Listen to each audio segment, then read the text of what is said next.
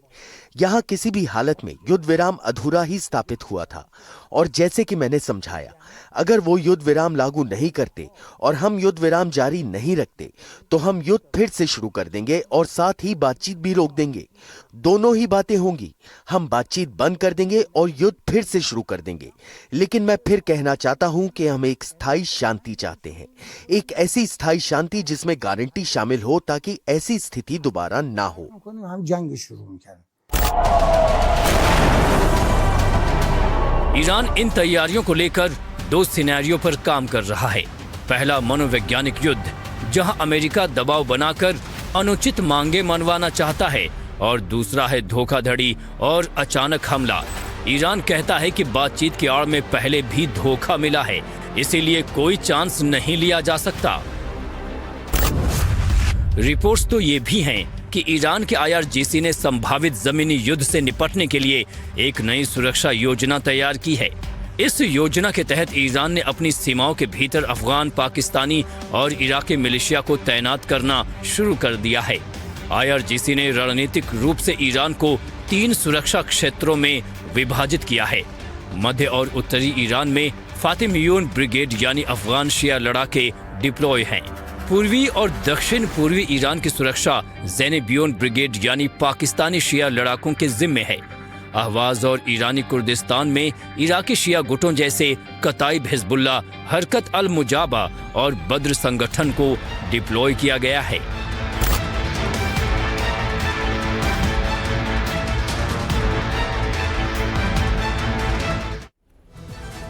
ये सही है कि ईरान और अमेरिका के बीच वार्ता का शोर है, लेकिन इस कूटनीति के पीछे बारूद की गंध महसूस की जा सकती है। अब से थोड़ी देर पहले ईरान के राष्ट्रपति मसूद पेजेश्कियान ने एक ट्वीट कर अमेरिका की नीयत पर बड़ा हमला बोला। पेजेश्कियान ने साफ लफ्जों में कहा कि अमेरिका की हालिया हरकतें सिर्फ एक कड़वा संदेश दे रही हैं और वो ईरान का सरेंडर चाहता है। लेकिन वॉशिंगटन ये कान खोलकर सुन ले कि ईरान धौंस और दबाव के आगे कभी नहीं झुकेगा। राष्ट्रपति का यह बयान साफ संकेत है कि कूटनीति का हिमायती ईरान सरहद पर अपनी उंगली ट्रिगर से हटाने को तैयार नहीं है और यही बात ईरान सरकार की तरफ से कन्वे की जा रही है। जब ईरान के राष्ट्रीय हितों की रक्षा की बात आती है तो हम अल्टीमेटम को नहीं मानते, ये पहला मुद्दा है। दूसरा, हमने ये युद्ध शुरू नहीं किया। जून और फरवरी दोनों ही मौकों पर हमने ईरान की संप्रभुता की रक्षा के लिए हस्तक्षेप किया और ये स्पष्ट कर दिया कि जब तक ईरान के हित जरूरी होंगे हम अपनी रक्षा करते रहेंगे। इसमें कोई शक नहीं है। अगर अमेरिका या ज़ायोनी शासन कोई नया दुस्साहस शुरू करते हैं तो ईरान की सशस्त्र सेनाएं पूरी ताकत से देश की रक्षा के लिए तैयार रहेंगी। ईरान ने इस बार नो लिमिट्स युद्ध की चेतावनी दे दी है। तेहरान ने साफ कर दिया है कि अगर उसके बुनियादी ढांचे को निशाना बनाया गया तो ईरान टारगेट लिस्ट में कोई कॉम्प्रोमाइज नहीं करेगा। IRGC का नया टारगेट बाब अल बंदेब हो सकता है। ये तेल सप्लाई वाला ग्लोबल चेक पॉइंट है। इसे लाल सागर का द्वार भी कहा जाता है। नया युद्ध छिड़ा तो सऊदी अरब का अरामको, यानबू और यूएई का फुजैरह पोर्ट सीधे संघर्ष के दायरे में होगा। ईरान ने रणनीतिक रूप से महत्वपूर्ण स्ट्रेट ऑफ हॉर्मुज में अपनी पकड़ और मजबूत करने के लिए लार्क कॉरिडोर जैसा नया रूट तैयार किया। ये रूट ईरान को अंतर्राष्ट्रीय प्रतिबंधों और निगरानी से बचाकर अपने व्यापार और सैन्य आवाजाही को जारी रखने में मदद करेगा। इस बीच United Kingdom maritime trade operations यानी यूकेएमटीओ ने सीधी चेतावनी दी है कि हॉर्मुज के पास जहाजों पर खतरा अब तक के सबसे उच्चतम स्तर पर है, यानी हॉर्मुज से आना जाना खतरे से खाली नहीं।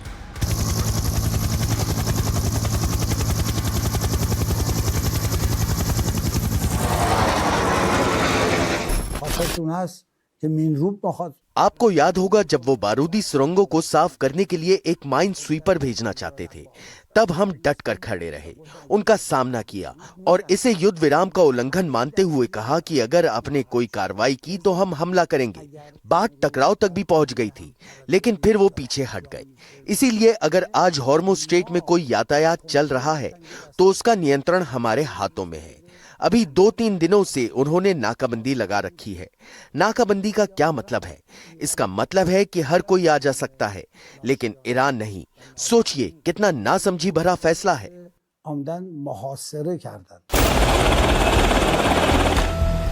तो वहीं अमेरिकी सेंटकॉम ने हाल ही में अपने फाइटर जेट्स और नौसैनिक बेड़े की तैनाती के वीडियोस जारी किए हैं। ये ईरान के लिए एक सीधी चेतावनी है कि अमेरिका भी हर हमले का जवाब देने के लिए तैयार है, मगर ईरान का भी विजन क्लियर है। इन तैयारियों से लगता है कि ईरान अब केवल सीमाओं की रक्षा नहीं कर रहा, बल्कि वो पूरे इलाके की सप्लाई चेन को अपने कंट्रोल में लेने की ऑफेंसिव डिफेंस स्ट्रैटेजी पर काम कर रहा है।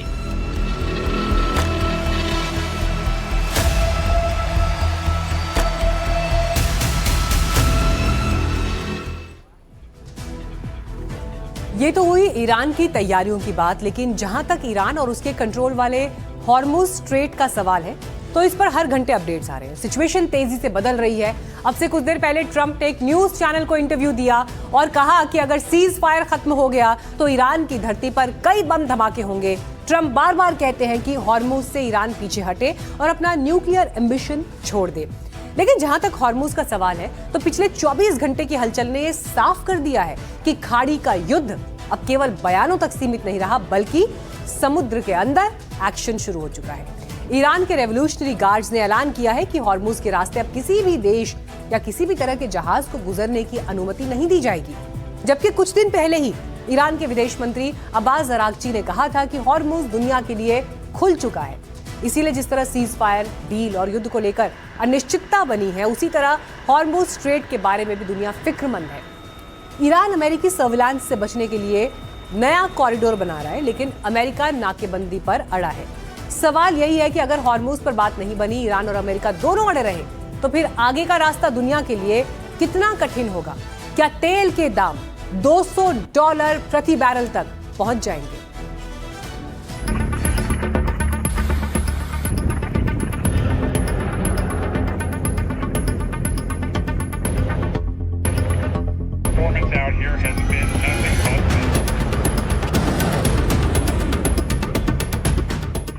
ईरान ने जो कहा वो करके दिखा रहा है। ईरान की रेवोल्यूशनरी गार्ड्स ने हॉर्मुज को बाईपास करने वाले लड़ाक द्वीप से शिप्स को भेजना शुरू कर दिया है और अब ईरानी मीडिया में इस द्वीप से गुजरने वाले जहाजों की तस्वीर भी दिखाई दे रही है। यानी ईरान दुनिया को ये संदेश देना चाहता है कि अगर हॉर्मुज से निकलना है तो फिर हमारे बताए रूट पर ही जाना होगा।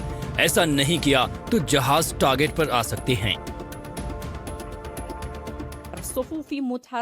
ईरान की सेना जो घनी और मौजूद पंक्तियों में सशस्त्र बलों के दूसरे लड़ाकों के साथ कंधे से कंधा मिलाकर खड़ी है, उसने अहंकार के मोर्चे पर खड़ी दो प्रमुख सेनाओं का डटकर मुकाबला किया है और उनकी कमजोरी और अपमान को दुनिया के सामने उजागर कर दिया है।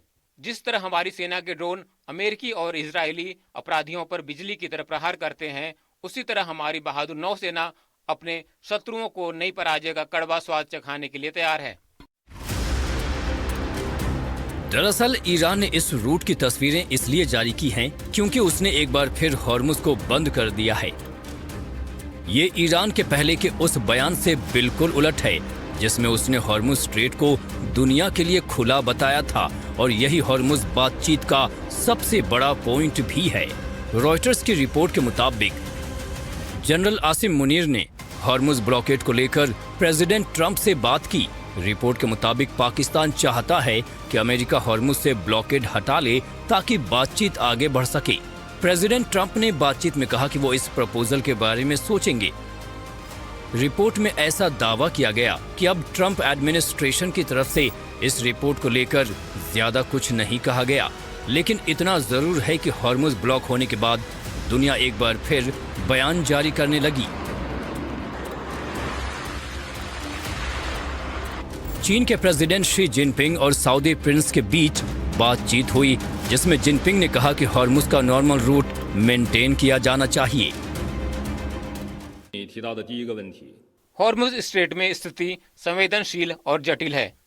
हमने अमेरिकी पक्ष द्वारा पोत को जबरन रोके जाने पर चिंता व्यक्त की। हम आशा करते हैं कि सभी संबंधित पक्ष जिम्मेदार रवैया अपनाएंगे, युद्ध विराम समझौते का पालन करेंगे, तनाव बढ़ाने या विरोधाभासों को बढ़ाने से बचेंगे और स्ट्रेट में सामान्य आवाजाही की बहाली के लिए जरूरी परिस्थितियां बनाएंगे। ये तलखी इसलिए आई है क्योंकि अमेरिका ने ब्लॉकेट के नाम पर ईरानी जहाज को टारगेट किया, जिसके बाद यूएन महासचिव एंटोनियो गुटरेस ने जहाजों पर हमलों की निंदा की है और इसे युद्ध अपराध की श्रेणी में रखा है। जहां तक चीन का सवाल है तो बीजिंग चाहता है कि हॉर्मुज खुले, लेकिन वो ईरान का सपोर्ट भी कर रहा है। तो वहीं यूरोप भी हॉर्मुज की नाकेबंदी की वजह से तेल का ताप झेल रहा है, इसीलिए अलग अलग लेवल पर एक दूसरे से बात हो रही है। ब्रिटेन और फ्रांस इसमें सबसे आगे हैं। ब्रिटेन ने फिर कहा कि हॉर्मुज पर टोल फ्री व्यवस्था बनी रहनी चाहिए।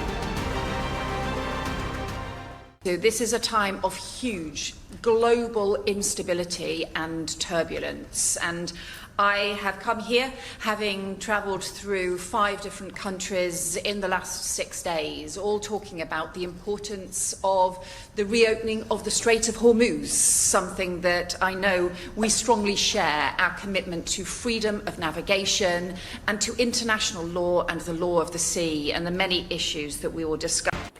आजकल सोशल मीडिया की दुनिया में लोग रेड फ्लैग्स इस वर्ड का बड़ा इस्तेमाल करते हैं। पार्टनर चुन रहे हो तो इन रेड फ्लैग्स से आगाह रहो, शादी कर रहे हो तो इन रेड फ्लैग्स से बच के रहना, नई टीम बना रहे हो, नया बिजनेस स्टार्ट कर रहे हो तो भी रेड फ्लैग्स चेक कर लेना।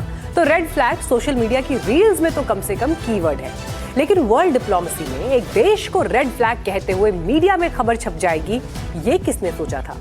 पाकिस्तान है वो रेड फ्लैग, क्योंकि सीज फायर के लिए पाकिस्तान में दूसरे दौर की जो बातचीत की मेज सज रही थी, उससे पहले ईरान ने कह दिया कि हम इस मीटिंग में नहीं आ रहे। इस बीच फॉक्स न्यूज और अमेरिकी मीडिया ने पाकिस्तान को अब दुनिया का पार्टनर नहीं बल्कि रेड फ्लैग यानी खतरे का निशान घोषित कर दिया है। अमेरिकी इंटेलिजेंस की चेतावनी है, जनरल मुनीर के तार ईरानी मिलिट्री और IRGC के साथ ऐसे जुड़े हैं कि भरोसा करना मतलब अपने ही पैरों पर कुल्हाड़ी मारना। ये वही अमेरिका है जिसने ट्विन टावर में हुए हमले का बदला लेने के लिए पाकिस्तान में घुसकर उसामा बिन लादेन को मारा। पिछले 2 दशकों में अमेरिका ने पाकिस्तान को आतंकवाद से लड़ने के लिए $33 बिलियन से ज्यादा की मदद दी, लेकिन बदले में पाकिस्तान ने उसामा बिन लादेन को अपनी सैन्य छावनी एबटाबाद के बगल में छिपा कर रखा। पाकिस्तान की सरजमी पर आज भी 30 से ज्यादा ऐसे आतंकी संगठन सक्रिय हैं जो संयुक्त राष्ट्र द्वारा प्रतिबंधित हैं। जिस हाथ में आतंक की लकीरें हों, वहां शांति की तकदीर नहीं लिखी जा सकती। कहते हैं हसरतें इतनी कि हर हसरत पर दम निकले। पाकिस्तान के सीज फायर वाले अरमानों का हाल भी बिल्कुल वैसा ही है। इस्लामाबाद में होने वाली ईरान अमेरिका वार्ता के दूसरे दौर के लिए पाकिस्तान ने सुरक्षा के ऐसे इंतजाम किए हैं जो किसी मिलिट्री ऑपरेशन से कम नहीं लग रहे। पूरे शहर को एक अवैध किले में तब्दील कर दिया गया है। इस्लामाबाद टॉक्स के दूसरे चरण में रावलपिंडी और इस्लामाबाद में 10,000 से ज्यादा जवान तैनात किए गए हैं। रेड जोन में 400 से ज्यादा एलीट कमांडोज हैं। 100 से ज्यादा स्नाइपर्स को छतों पर तैनात किया गया है। रेड जोन में ही 600 से ज्यादा चेक पोस्ट बनाए गए हैं। पंजाब हाईवे पेट्रोलिंग के 4,000 अतिरिक्त जवान लगाए गए हैं। 200 डॉल्फिन फोर्स के जवान चप्पे चप्पे पर तैनात किए गए हैं। नूर खान एयरबेस और इस्लामाबाद एयरपोर्ट के आसपास का पूरा इलाका रेड जोन में अलर्ट मोड पर रखा गया है। इस्लामाबाद और रावलपिंडी में सार्वजनिक, निजी और वाहनों की आवाजाही पर अस्थायी प्रतिबंध लगा दिया गया है। कई जगहों पर सड़कें सील करने के लिए भारी कंटेनर्स को स्टैंड बाय मोड पर रखा गया है। इस्लामाबाद के सभी होटल्स और गेस्ट हाउस को आदेश दिया गया है कि वो अपने मेहमानों का पूरा रिकॉर्ड रोजाना पुलिस को सौंपें। सुरक्षा का घेरा इतना सख्त है कि ड्रोन उड़ाने और यहां तक कि कबूतर उड़ाने तक पर भी पूरी तरह से प्रतिबंध है। इस्लामाबाद के जिस सेरिना होटल में शांति की उम्मीदें बुनी जा रही हैं, वहां पिछली बार जब ईरान का डेलीगेशन पहुंचा था तो उनके चेहरों पर सिर्फ कूटनीति के भाव नहीं थे, बल्कि एक गहरी चिंता थी। बंद कमरों के पीछे की चर्चाओं से ज्यादा चर्चा इस बात की थी कि क्या पाकिस्तान की राजधानी उन्हें वो सुरक्षा दे पाएगी जिसका भरोसा दिया गया था। तो क्या पाकिस्तान एक रेड फ्लैग है? इस मसले पर मैंने कुछ देर पहले खास मेहमानों से बात की। पाकिस्तान रेड फ्लैग है तो आइए किसके लिए, आपको ये भी दिखाते हैं और सुनाते हैं। डॉक्टर इरशाद खान, अमेरिकन मीडिया कह रहा है सर रेड फ्लैग है पाकिस्तान के साथ बात करना, और पाकिस्तान को मीडिएटर बनाना अमेरिका के लिए रेड फ्लैग साबित हुआ है।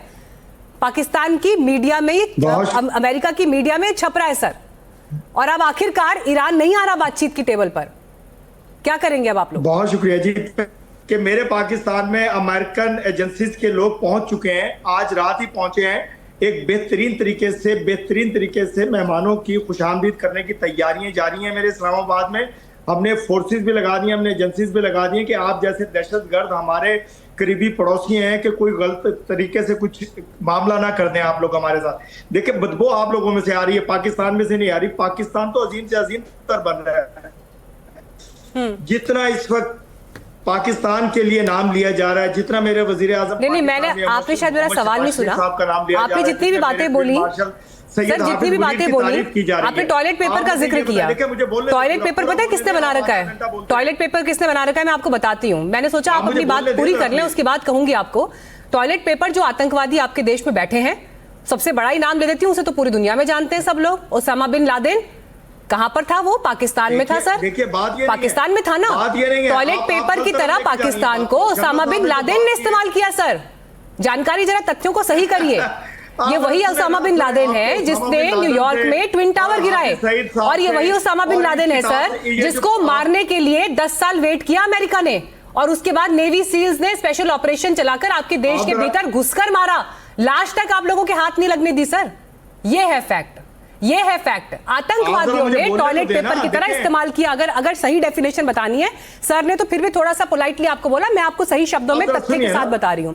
बड़ा सवाल मेरा ये है, चलिए ठीक है, पॉइंट पर लौटते हैं। इरशाद खान जी मुझे ये बताइए सर, चलिए आप भारत पर आरोप लगा रहे हैं, लेकिन मैंने तो आपसे अमेरिकन मीडिया को लेकर सवाल पूछा सर। अमेरिका में कह रहे हैं कि पाकिस्तान रेड फ्लैग है इस बातचीत के लिए। अब बताइए मुझे इसका जवाब दीजिए। भारत ने नहीं छपवाई ये रिपोर्ट वहां पर। आपके प्रोपेगेंडे के आप खुद जलील हो रहे हैं पूरी दुनिया में। आपके चैनल, अरे सर सुन तो लीजिए, सवाल तो सुनिए, जवाब दीजिए ना फिर उसका। कहां खड़े ये भारत ने नहीं कहा अमेरिकन मीडिया को कि पाकिस्तान को रेड फ्लैग बताए। अमेरिकन मीडिया कह रहा है पाकिस्तान को रेड फ्लैग, कि पाकिस्तान के साथ को मीडिएटर बनाकर बातचीत करना ये हमारे लिए घातक साबित हुआ है। ये अमेरिकन मीडिया कह रहा है, भारत ने नहीं छपवाई है खबर। अब बताइए। घातक साबित नहीं हुआ है। आप ये देखिए कि क्यों लोग हमारी तरफ। चलिए प्रमीत मकोड़े जी, मुझे लगता है शायद इरशाद खान साहब मेरा सवाल ही नहीं समझ पा रहे, या सुन नहीं रहे ध्यान से, या ना सुनने का नाटक कर रहे हैं। लेकिन ठीक है प्रमीत मकोड़े जी, आप नहीं सुन रहे हैं। प्रमीत मकोड़े जी ठीक है, ईरान तो साफ कह रहा है सर बातचीत के लिए हम नहीं आ रहे हैं। डोनाल्ड ट्रंप अपनी बात पर अड़े, और उनका एक बड़ा बिंदु यह है कि आप पश्चिम एशिया में जिस तरह से वहां पर जो युद्ध वाहक जो आपके एयरक्राफ्ट कैरियर्स हैं उनको वहां पर आप पहुंचा रहे हैं, पूरी सेनाबंदी वहां पर हो रही है, पूरी नाकेबंदी वहां पर हो रही है, तो बातचीत का आधार तो विश्वास होता है ना। At first point there is no trust. America वो ट्रस्ट बहाली करना ही नहीं चाहता। ये ईरान का पॉइंट ऑफ व्यू है। America is going with peace through strength. America is going through maximum pressure, कि पूरा प्रेशर दिया जाएगा, फिर निगोशिएशन टेबल पे बैठा जाएगा। निगोशिएशन पे केवल अमेरिका की टर्म्स पे बातें होंगी, बातें मानी जाएंगी। अगर नहीं बातें मानी जाएंगी तो प्रेशर को डबल किया जाएगा, इनको मजबूर किया जाएगा, और फिर निगोशिएशन टेबल पे आएगा। अदरवाइज इन्होंने पिछले 30 दिन में जो अमेरिकन मिलिट्री की ताकत देखी, उसको वो फिर देखेंगे। तो नहीं आ रहा ना सर बातचीत की टेबल पर खाएंगे और फिर वापस आएंगे। इसे किस तरह से अमेरिका देख रहा है? मना कर दिया उन्होंने कि हम नहीं आएंगे मिलने के लिए, नहीं बैठेंगे बातचीत के लिए। तो अब नहीं बैठेंगे तो फिर now after few days they will see कि few bridges will get collapse, few bridges will get attacked, few plants will get attacked. वो अमेरिका एक कंट्रोल्ड एस्केलेशन करेगा और इनको फिर बातचीत के टेबल पे आना ही होगा। एमएस सूरतवाला जी इस पर रिस्पॉन्ड करना चाहते हैं, फिर मैं कर्नल शैलेंद्र के पास जाऊंगी। हाँ, पर सूरतवाला जी को मैं कहूंगा कि मैडम ठीक है, वो आपकी बात का जवाब देना चाहते हैं। मैं ये कहना चाह रहा था कि आप पर आपके स्टूडियो में बैठ के या टीवी स्टूडियो में बैठ के ईरान को जीतते हुए दिखाना, ईरान को ताकतवर दिखाना, ईरान को हिम्मत वाला दिखाना, ये बड़ा आसान है। वहाँ की जो ग्राउंड रियलिटीज और बैटल ग्राउंड रियलिटीज जो है वो उसके पूरे विपरीत है। नहीं रहे, उन्होंने साबित किया ईरान ने जीत। ठीक है, MS let him respond. MS Suratwala, हाँ ठीक है, बताइए एमएस सूरतवाला जी। कितनी बड़ी ताकत है ईरान में। 2 पॉइंट डॉक्टर इरशाद खान आपके पास आऊंगी सर, एक बार वो सूरतवाला जी रिस्पॉन्ड कर दे इस बात पर, क्योंकि ईरान के पर्सपेक्टिव पे बात हो रही है। हाँ बोलिए। पहला पॉइंट मैं एनडीटीवी जैसे रिस्पॉन्सिबल चैनल के ऊपर ये कहना चाहूंगा कि जब परमीत मकोड़े जी इस बात की तरफ इशारा करते हैं कि पुलों को तोड़ा जाएगा और अमेरिका की ताकत को देखा जाएगा, तो वॉर क्राइम को इस तरह से यहाँ पर पब्लिक इंफ्रास्ट्रक्चर को और इस तरह की चीजों को तोड़ने की बात को इस तरह से चैनल पर कहना, वो भी एनडीटीवी जैसे जिम्मेदार चैनल के ऊपर, और फिर अमेरिका की ताकत को जिक्र करते हुए अमेरिका की ताकत को जिक्र करते हुए कि अमेरिका की ताकत देखी गई है। क्या ताकत देखी गई है? गांधी हॉस्पिटल के ऊपर जो हमला किया था वो ताकत आप बताना चाहते हैं, या मीनाब स्कूल को आप याद दिलाना चाहते हैं? कौन सी ताकत? अमेरिका की ताकत ये थी कि 13 बेसिस ईरान ने उसके जो पिछले 40 साल से उन्होंने तैयार किया था, ईरान ने उसको पूरी तरह से तहस नहस कर दिया। ठीक है कर्नल शैलेंद्र सिंह, मैं एक बात अपने दर्शकों के लिए भी क्लियर करना चाहती हूँ। देखिए हमारे साथ 2 पक्ष बैठे हैं, अमेरिका से एक गेस्ट बैठे हैं, ईरान से गेस्ट बैठे हैं, और आप दोनों को ही अपना पॉइंट ऑफ व्यू रखने के लिए एक मंच हम यहाँ पर जरूर दे रहे हैं। अब दुनिया में किस कोने से खड़े होकर किस परिस्थिति को आप कैसे देखेंगे, उस लिहाज से हर किसी का सही और गलत बदलता है, और इसीलिए मैं अपने दर्शकों के बुद्धि और विवेक पे इस बात को छोड़ रही हूं कि वो अपने नजरिए से इसको देखें। बाकी अलग अलग पैनलिस्ट के जरिए हमारी कोशिश यही है कि अलग अलग पक्षों को आपके सामने लेकर आए। देखिए ये थी अलग अलग पक्षों की बात, लेकिन सवाल सबके जहन में इस वक्त यही है कि अमेरिका ईरान की अदावत का अगला अध्याय क्या होगा? क्या महाजंग का ट्रिगर फिर दबेगा? ये वक्त बताएगा। उधर पश्चिम एशिया में जंग का एक और फ्रंट खुला है, इजराइल और लेबनान की सीमा, जिसे अब इंसान नहीं बारूद की आग चला रही है। बैरूत से लेकर दक्षिणी लेबनान के उन इलाकों तक जहां कभी रौनक हुआ करती थी, आज वहां सिर्फ मलबे का ढेर है, खामोशी।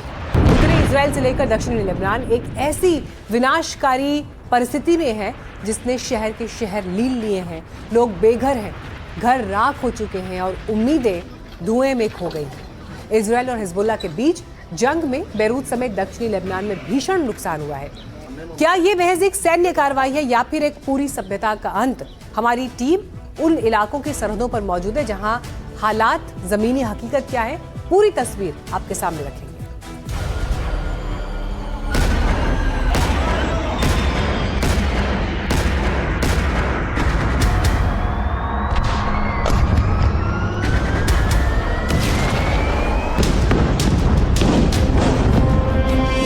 इजराइल और हिजबुल्लाह की जंग से लेबनान में खासी तबाही मची है।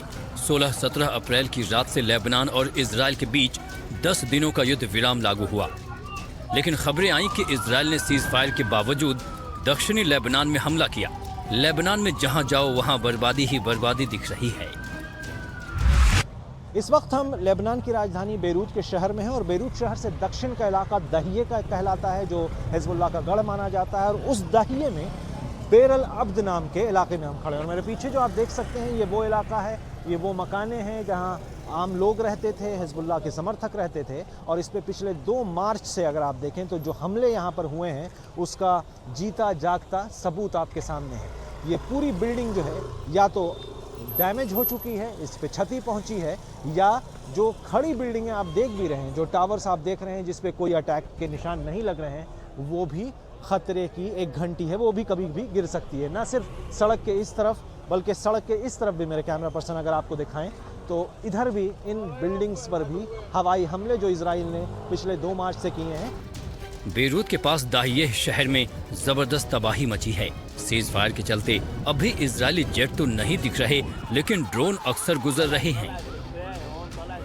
इलाके में हालांकि युद्ध विराम के बाद लोगों को लग रहा है कि यहाँ पर हमले नहीं हो रहे हैं, लेकिन फिर भी हमें अभी भी ड्रोन की आवाज़ हवा में सुनाई दे रही है, आसमान में सुनाई दे रही है। ये ड्रोन जो है इजराइल की तरफ से आराम से बेरूत, न सिर्फ बेरूत बल्कि लेबनान के अलग अलग इलाके में घूमते रहते हैं, हवा में वो कैप्चर करते रहते हैं। लेकिन सबसे बड़ी बात जो यहाँ पर आने के बाद मुझे समझ आई है कि जिनको पश्चिमी देश आतंकवादी संगठन मानते हैं, उनको लोकल सपोर्ट किस तरह से हासिल है। यहाँ के लोग उन्हें रेजिस्टेंस फोर्स कहते हैं, जो उनकी तरफ से संघर्ष कर रहा एक ऐसी पार्टी जो यहाँ संघर्ष कर रही है। हिजबुल्लाह का कहना है कि इजराइल जो है सीज फायर होने के बावजूद लेबनान के कई इलाकों पर कब्जा करके बैठा है, और जब तक वो यहाँ से नहीं हटता हिजबुल्लाह कभी भी अपने हथियार नहीं डालेगा। बताया जा रहा है कि दाहिए में 20 से ज्यादा बार हमले हुए हैं। पूरे के पूरे बिल्डिंग ब्लॉक ढह गए हैं। ऊंची इमारतें मलबे के ढेर में तब्दील हो गई हैं। इजराइल कहता रहा है कि उसके निशाने पर हिजबुल्लाह के ठिकाने हैं, लेकिन लेबनान में अब तक सैकड़ों लोगों की मौत हो चुकी है। जो आंकड़े लेबनान सरकार की तरफ से बताए जा रहे हैं, उसमें ये पता लगता है कि पिछले 2 मार्च से और जब तक युद्ध विराम 16 अप्रैल को उसकी घोषणा होती है, उस पूरे मुद्दत के दौरान करीब 2200 से ज़्यादा लोगों की मौत हो गई है। लोग अपने घरों में वापस तो आ रहे हैं, लेकिन उन्हें सिर्फ ऐसी ही मंजिल दिख रही है, ऐसे ही डैमेज्ड घर दिख रहे हैं जिसमें ना वो रह सकते हैं। और हालांकि युद्ध विराम हो चुका है, लेकिन लोगों के लिए अपना ठिकाना नहीं है। कई लोगों को ये भी नहीं पता कि इन घरों में अभी भी मलबे के नीचे उनके प्रियजन दबे ना हो। तो जो रेस्क्यू एफर्ट है, राहत और बचाव का काम है, वो भी रुका हुआ है, क्योंकि सभी लोगों को ये भी लगता है कि इजराइल अक्सर जो मेडिकल के लोग हैं, जो मेडिकल वर्कर्स हैं, हेल्थ वर्कर्स हैं, उनके ऊपर भी हमला कर देता है। जो रेस्क्यू के वर्कर्स हैं, उनके ऊपर भी हमला कर देता है, और ऐसा इजराइल ने लेबनान में कई जगह किया भी है। तो ऐसे में लोगों को ये भी डर है कि जब तक पूरे युद्ध विराम की दोबारा घोषणा नहीं हो जाती, तब तक इन इलाकों में राहत और बचाव कार्य पर भी बहुत बड़ा एक रुकावट बना हुआ है। उत्तरी चलिए, इसी साथ कचहरी में फिलहाल इतना ही। वक्त एक ब्रेक का है, लेकिन हम फौरन लौट रहे हैं और खबरों के साथ। आप देखते रहिए एनडीटीवी इंडिया।